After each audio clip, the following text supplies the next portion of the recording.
So what are the main health risks associated with consuming this kind of product? Like this just broken down, toxic things forming everywhere. Like what can happen?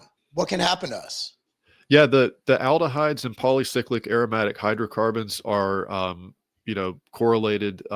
Exposure in general is correlated with higher cancer risk.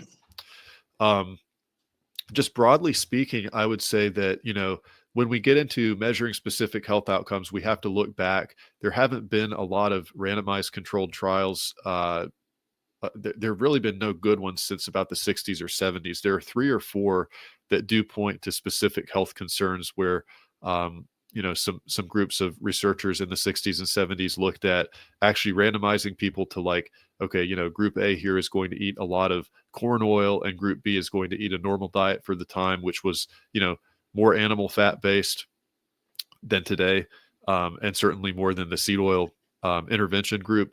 The Minnesota coronary experiment found that seed oils do lower cholesterol, but for actually each increment of cholesterol lowering, there was a higher risk of death from all causes and heart disease. Wow. So, that's concerning. People today will sometimes criticize it and say, oh, it's like 50 years old, like we just need to throw it out. I would suggest that, don't throw it out. We need to do ideally more research like that. So that's something that I'd like to actually see, RFK and Maha do is let's try to replicate this study if it's ethical to do that. And then we'll have, using up-to-date methods, we'll have better answers. There's one called the Sydney Diet Heart Study.